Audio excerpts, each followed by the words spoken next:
2234th episode of Nagpur's most happening Facebook live show. Show का नाम है राज ki Baat, women of the year के साथ। It is Amravati's most happening Facebook live show और really want to thank Pareek brother jewellers of Nagpur presenting Raaz ki Baat, women of the year. ऐसी महिलाएं जो खूबसूरत दिखना चाहती हैं और एक्सक्लूसिव डिजाइन पसंद करती हैं ज्वेलरी में, उन्होंने पारेख ब्रदर जूलर्स नागपुर जरूर जाना चाहिए और शॉपिंग करना चाहिए, है ना। दूसरा धन्यवाद करता हूं मैं ड्रीम्स हब का। This show is an association with dreamshub.in, e-commerce platform for home care products now available, the best products available on dreamshub.in. really want to thank Mrs. Rekha Doshi, Mr. Chirag Doshi and Siddhant Joshi. मेरी आज की जो मेहमान है, she is been a pathologist for past 34 years और 34 साल पहले जब इन्होंने ये डिसीजन लिया कि ये एक पैथोलॉजिस्ट बनने के बारे में जब इन्होंने सोचा, तो ये क्यों सोचा, क्या ये एक डॉक्टर के परिवार से आती हैं या एक परिवार में आने के बाद इन्होंने पूरे डॉक्टर्स बना लिए।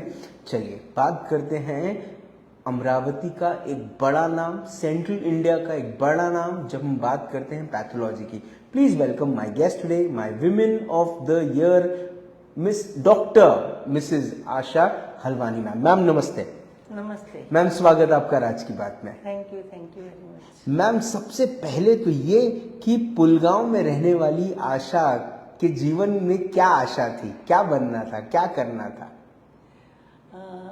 आपने क्वेश्चन इतना कॉम्प्लिकेटेड पूछ लिया है कि वो सोचना पड़ेगा मुझे क्योंकि मैंने कभी ऐसा सोचा ही नहीं था कि मैं लाइफ में कभी डॉक्टर बनूंगी जी। क्योंकि मेरे फैमिली में कोई भी बिलोंग नहीं करता, even mummy papa brother sister कोई भी डॉक्टर नहीं बने थे। हाँ, एजुकेशन सबकी अच्छी थी, सब नंबर 1 पे ही आते थे जी। पर ऐसा सोचा नहीं था कि मुझे ये डॉक्टरी करनी चाहिए। पर जो मेरे फ्रेंड्स थे वो हरदम बोलते थे कि आशा तू डॉक्टर बनेगी। पता नहीं क्यों उनको मेरा फ्यूचर कैसे दिखता था जी। तो इसलिए फिर मैंने आफ्टर 12th एग्जाम सिर्फ एक ही फॉर्म भरा डॉक्टरी का एंड एक फॉर्म भरा पॉलिटेक्निक का। फिर आखिर में मुझे लग रहा था मिलेगा नहीं मिलेगा, जस्ट भर तो लो, अब जब सब बोल रहे हैं भर लेते हैं फॉर्म, भर लिया मैंने जी। तो उसके बाद एडमिशन तो काफी लेट होता है उसका प्रोसीजर, बिल्कुल। तो मैं बहुत दिन राह देखी तो कुछ आया नहीं वहां से ये फॉर्म वगैरह, कुछ एप्लीकेशन या ज्वाइनिंग वगैरह कुछ आया नहीं या इंटरव्यू के लिए जी। तो मैंने BSc माइक्रो वर्धा में ज्वाइन कर लिया था। तो बस थोड़े दिन हुए थे ज्वाइन करके, तो इतने में 10 दिन बाद उनका लेटर आया कॉलेज से कि आप इंटरव्यू के लिए आ सकते हैं करके। तब मेरी खुशी का ठिकाना नहीं रहा। तो आपके घर वालों ने इसको किस तरह से देखा कि आप डॉक्टर बनना चाहते हैं? बिकॉज आपने जैसे बताया डॉक्टर कोई नहीं था परिवार में। तो नहीं, उस टाइम पे तो कैसे इतना पेरेंट्स का इन्वॉल्वमेंट नहीं रहता था, वो अपने यानी घर के काम में बिजी रहते जी। तो बच्चे क्या कर रहे हैं क्या नहीं, ऐसा उनको कुछ ऐसे एक्साइटमेंट नहीं था ऐसा। तो पर जब मेरा लेटर आया तो वो ऊपर से गैलरी से, मैं जब वर्धा से आई तो सब खड़े होके देख रहे थे कि ये डॉक्टर बनने वाली है जैसे मैं रोड से घर की तरफ बढ़ रही थी जी। वो सीन अभी भी मुझे याद है। अभी भी याद है? हाँ। ओके, मतलब कोई स्टार आ रहा है टाइप्स, है ना? पता नहीं। बहुत बढ़िया। मैम, नागपुर आई आप IGMC में अपना MBBS करने के लिए। 5 साल कोर्स, 5 साल के बाद MBBS का 5 इयर्स होता है, 1 साल इंटर्नशिप होती है जी। उसके बाद अपने को जो पोस्ट ग्रेजुएशन का वो मास्टर्स जो करना होता है वो आप चुनते हैं, है ना, कौन सा फील्ड या एक्सपर्टीज आपको चुनना है। तो आपने पैथोलॉजी ही क्यों चुना? मुझे ऐसा लगता है MBBS करने के बाद आप गायनेकोलॉजी भी सोच सकती थी, और भी बहुत सारी एक्सपर्टीज हैं, आपने पैथोलॉजी क्यों चुना? एक्चुअल में इन द मीन टाइम यानी जब मैं पोस्ट ग्रेजुएशन के लिए अप्लाई कर रही थी तो मेरा एंगेजमेंट हो चुका था। तो मुझे मेरे हस्बैंड ऑप्थेल्मोलॉजिस्ट ऑप्थेल में कर रहे थे डिप्लोमा, तो मुझे भी इच्छा थी ऑप्थेल्मी करने की। तो हस्बैंड का कहना था कि दोनों एक ही फील्ड में क्या करेंगे, बेटर आप दूसरा फील्ड लो। जी। तो गायनिक लेके देखा मैंने, जॉब अगर किया था उसमें हो जाओ, तो वो थोड़ा सा हेक्टिक जा रहा था मेरे हिसाब से। जी। तो फिर इसलिए मैंने पैथोलॉजी में, मेरे मार्क्स अच्छे थे, इसलिए मैंने पैथोलॉजी। मैम पैथोलॉजी भी एक बड़ा ट्रिकी और बहुत बहुत डीप और बहुत उसकी पढ़ाई जो है वो बड़ी तगड़ी है, and it's very difficult, it's not easy.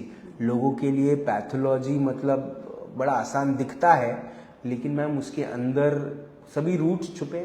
आप ब्लड सैंपल करवाएं, आप यूरिन एंड ये सैंपल्स करवाएं, वहीं से पता चल जाता है कि अंदर क्या चल रहा है किसी के शरीर में। क्योंकि diagnosis without pathology is impossible. Clinically जैसे फिजिशियन को लगता है, गायनिक को लगता है, सर्जन को लगता जी। है, पर एक टेस्ट के बिना उनकी डायग्नोसिस इनकम्प्लीट है। हाँ, लेकिन मैम पैथोलॉजी क्योंकि यूरिन और स्टूल से रिलेटेड है, लोगों को पता नहीं, बड़ा आश्चर्य। ये मतलब आज भी पैथोलॉजी को लेकर अब तो थोड़ा सा चीज़ें अलग हो गई हैं। पैथोलॉजी की महत्वता लोगों को समझ में आई है, पर मैं बात कर रहा हूँ बैक इन 1994, 92, 93 की, जब आपने ये डिसीजन लिया to get into pathology. I am sure because आपके हस्बैंड इस फील्ड से हैं तो उन्हें पता है इसकी महत्वता, उस समय भी समझती होगी उन्हें। लेकिन आपके परिवार ने इसको किस तरह से देखा जब आपने उनको पहली बार बताया कि आप कर क्या रही हैं? तब तो मेरी मैरिज हो गई थी। अच्छा, तब तो फिर बताने की जरूरत ही नहीं थी। ठीक है। हस्बैंड डॉक्टर है, सास ने बोला कि MBBS करके तुम प्रैक्टिस स्टार्ट कर सकते हो जनरल फिजिशियन करके। तो मुझे सुपर स्पेशलाइजेशन करना था जैसे सा जी, इसलिए फिर मैंने कहा नहीं, मुझे करना है आगे और पढ़ना। तो आप अमरावती आ गई थी फिर? हाँ, इंटर्नशिप मेरी एयरवेल में ही हुई है। अच्छा, यही हुई है। अच्छा, तो मैम अमरावती आने के बाद, नागपुर में इतने साल रहने के बाद फिर अमरावती आई, कैसा लगा अमरावती? अमरावती तो नेचुरली है ना, नागपुर से थोड़ा छोटा है, पर अब ससुराल है तो वो तो बहुत अच्छा ही लगने वाला था। और उस समय जब आई थी तब का अमरावती और आज के अमरावती में क्या फर्क है? बहुत बहुत ज्यादा फर्क है, यानी इतना ज्यादा ड्रास्टिक चेंज है, इतना ज्यादा, यानी ऐसा लगता नहीं है कि अमरावती में रह रहे, कहीं मेट्रो के एक छोटे से पार्ट में रह रहे, ऐसा लगता है। ओके मैम, कोविड के दौरान पैथोलॉजिस्ट की एक बहुत बड़ी भूमिका रही है।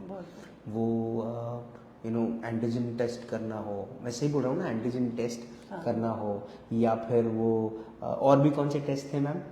कोरोना के काफ़ी सारे टेस्ट थे। तो मैम वो टेस्ट में पैथोलॉजी लैब्स के बाहर में जो लाइनें लगी थी और जो लोगों के अंदर में जो घबराहट थी, आपका कोविड दौर कैसा गया?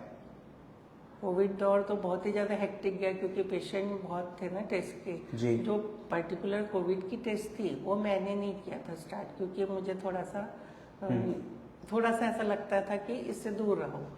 ब्लड टेस्ट तो मैंने, एक हॉस्पिटल था मैरिजबाउंड में, जैसे पेशेंट एडमिट कर रहे थे तो वहाँ में हमारे जो ये हैं जेठ जी हैं फिजिशियन, डॉक्टर अरुण हरवानी, अभी नहीं रहे वो जी, तो उनके तरफ ही था पूरा वो।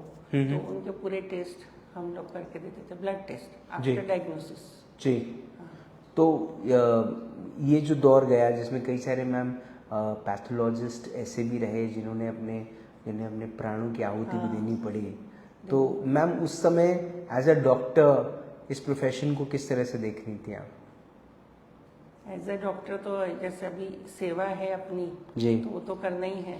वो तो रिस्क रहे, चाहे डबल मास्क लगा के करो, जो भी करो। टेक्नीशियन भी रिस्क पे ही थे, जो भी सैंपल आ रहे थे तो उनके कांटेक्ट में हम आते थे, तो मान के चलना था, ये हमारी सेवा है, डॉक्टर बने हैं तो सर्विस तो देनी है ना हर एक पेशेंट को जी, डोर टू डोर देनी थी। मैम फीमेल डॉक्टर्स का साड़ियों के साथ एक बड़ा अलग रिश्ता है, स्पेशली शॉपिंग फॉर साड़ीज, है ना? आपका क्या रिश्ता है साड़ियों के साथ? साड़ी शॉपिंग में आप कितना टाइम दे रही है या कितना खर्चा करती है? ऐसा कुछ नहीं है, क्योंकि मैं सिंधी हूँ जी, तो हमारे इसमें ड्रेसेस भी चलते हैं, साड़ियाँ भी चलती है जी, पर साड़ी का क्रेज मुझे है जी, पर थोड़ा सा अभी ड्रेस की तरफ ज्यादा, जैसे जल्दी से फटाफट पहन लो और निकलो, पर साड़ी में थोड़ा टाइम कंज्यूमिंग, पर कहीं कहीं बहुत अच्छे लगती है, जी। डिसेंट सोबर, एक पर्सनैलिटी जो रहती है अपनी, एक अलग ही उठ के दिखती है साड़ी में। क्योंकि मैम मैंने बहुत सारे डॉक्टर्स के इंटरव्यूज़ किए, फीमेल डॉक्टर्स के, उन्होंने मुझे ज़रूर स्पेसिफिक रूप से बताया कि फेसबुक पे ग्रुप है डॉक्टर्स एंड साड़ीज के नाम पे, है ना, वो बड़ा डॉक्टर्स उसको बहुत स्ट्रांगली फॉलो करते हैं, है ना। ओके मैम, अब चूंकि 34 साल आपने इस प्रोफेशन को दिए, आज आपके परिवार में your husband is ophthalmologist, your son is also an ophthalmologist, right, and your son in law is also, what is he? She is also ophthalm. Okay, your daughter in law, okay, she is also ophthalmologist. तो अब समाज कार्य से भी आप जुड़ी रहती हैं, बहुत सारे कैंप्स कहीं ना कहीं हेल्प आउट करती हैं, जागरूकता के कामों में एक योगदान देती हैं। अब आगे क्या क्या क्या चीज़ें हैं, क्योंकि रूहान आपको बिजी रखता है ना, इस वक्त रूहान आपकी सबसे बड़ी खुशी है, सही है ना, लेकिन आज इसीलिए मुझे थोड़ा सा लेट हो गया। कोई बात नहीं, लेकिन अपार्ट फ्रॉम रूहान इस वक्त आशा जी के जीवन में और क्या क्या चल रहा है? अभी तो ऐसा लगता है कि थोड़ी सी समाज सेवा भी जरूरी है जी। तो अभी सोशल सर्विस देने की इच्छा है, घर के काम भी, उसके साथ अभी रूहान है, थोड़ी सी जिम्मेदारी एक तरफ ज्यादा, क्योंकि उसका भी कैरियर है, बहू का, सोनम का, बेटे बहू दोनों को कैरियर, अभी उनकी शुरुआत है अभी तो फील्ड में, तो वो ज़्यादा टाइम अपना हॉस्पिटल में देंगे तो मैं रूहान के साथ स्पेंड कर पाऊंगी टाइम, और सोशल सर्विस। मैम, जो लोग डॉक्टरी की फील्ड में अपने करियर को बनाना चाहते हैं in the field of medicine, why should they choose for pathology? अब तो समझाने की ज़रूरत नहीं, लेकिन फिर भी अगर कोई अभी भी इस असमंजस में है कि उसे कौन सी एक्सपर्टीज़ में अपना करियर बनाना चाहिए, तो आप पैथोलॉजी क्यों कहेंगी? पैथोलॉजी एक तो लेडीज के लिए सबसे कूल ब्रांच है।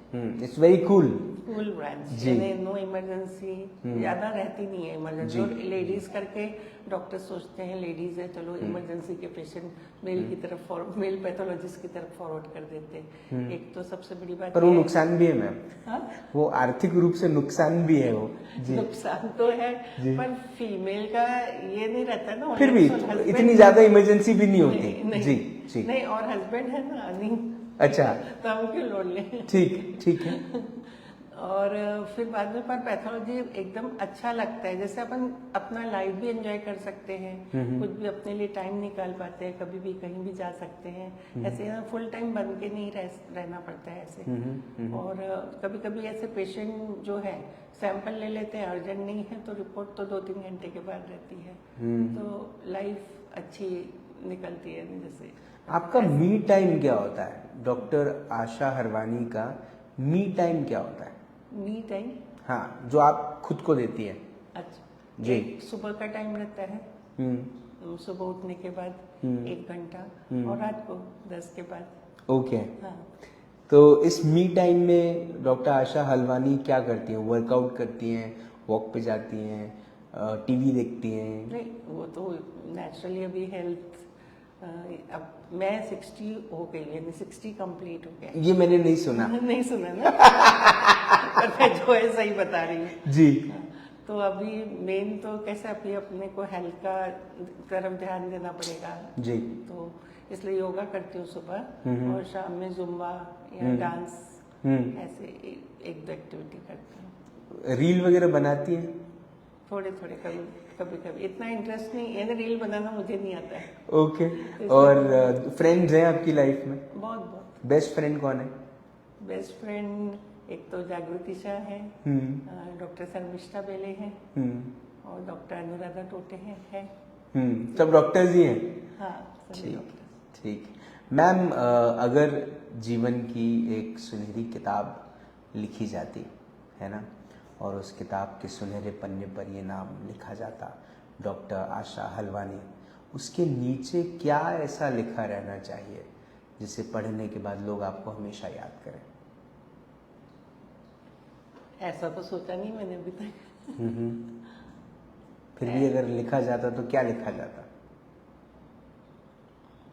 Famous pathologist of the Amravati. Ma'am, उम्मीद है कि आप ऐसी ही पॉपुलर रहें, ऐसी ही समाज के लिए समर्पित रहें, ऐसा ही अच्छा काम करती रहें। कई सारे ऐसे लोग होंगे जिनकी रिपोर्ट्स आपने दी होंगी और उस रिपोर्ट ने उन्हें खुशियाँ दी होंगी, है ना? तो आपके काम की जो बारीकियत है उसकी तारीफ हमेशा होती है, इसीलिए आप पॉपुलर हैं और आप पॉपुलर आगे भी रहें, इस बात का विश्वास है। और आपने अपना वक्त दिया, आप इस शो पर आए, उसके लिए बहुत बहुत धन्यवाद। Thank you so much. Thank you. Doctor Asha Halwani ma'am से बात हुई, मुलाकात हुई in this exclusive episode of Raaz ki Baat. एक बड़ी अच्छी मैम ने बात कही कि एक दादी का किरदार इस वक्त वो निभा रही हैं और बहुत सारा वक्त जो है उनका पोता रोहान ले रहा है। लेकिन बहुत सारे ऐसे बच्चे हैं जो अपनी दादी से या अपने दादा के साथ वो वक्त नहीं निभा पाते, बिता पाते। क्यों? इसीलिए नहीं कि वो दुनिया में नहीं है, इसीलिए क्योंकि हमारे परिवार जो हैं वो अब न्यूक्लियर होते जा रहे हैं। हाँ, अमरावती से शहर में ये कम है, बट ऐसा नहीं कि नहीं है। दुर्भाग्य की बात ये है कि वक्त ने हमें इतना काबिल तो बनाया कि हम 2 वक्त की अच्छी रोटी कमा लेते हैं, लेकिन जब रिश्ते निभाने की बारी आती है तो हम कहीं ना कहीं कमज़ोर पड़ जाते हैं।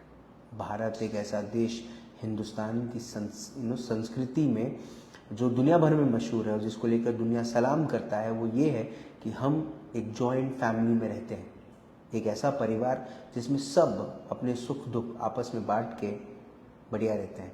अगर जन्मदिन हो या कोई त्यौहार हो तो वो त्यौहार लगता है, अगर कोई दुख का वक्त हो तो वो दुख इतने सारे लोगों की स्ट्रेंथ से थोड़ा सा कम महसूस होता है। उम्मीद है कि ऐसी बहुत सारी दादियाँ, डॉक्टर आशा हलवानी जैसी दादियाँ, है ना, अपने पोते में वो सब डालें, वो सब संस्कार डालें जो वो डाल रही हैं, जो वो कोशिश कर रही हैं, है ना। सभी दादियाँ अपने पोतों में, सभी दादा अपने पोतों में, सब नाना नानी अपने नाती और नातियों में वो संस्कार डालें, जहाँ पर एक ऐसा भारत, एक ऐसा हिंदुस्तान हम देखें आने वाले वक्त में जो एकजुट रहे, एक परिवार जैसा रहे। Joint families are great. आपसे फिर होगी मुलाकात राज की बात। तब तक आप अपना ध्यान रखें, सुरक्षित रहें, स्वच्छ रहें, स्वस्थ रहें, मस्त रहें, खुश रहें, व्यस्त रहें, परिवार के साथ एक अच्छा वक्त बिताएं। और आपके परिवार में अगर एक बिटिया है जो परिवार के लीक से हटकर कुछ ऐसा करती है जिससे दुनिया उसे एक अलग नज़रिए से देखती है, सलाम करती है, उसके काम को, उसके समर्पण को, उसके विचारों को अपने लिए एक इंस्पिरेशन मानती है, तो समझिए वो डॉक्टर आशा हलवानी बन रही है। हर घर में एक ऐसी आशा की आशा है। जिंदा रहे। जय हिंद।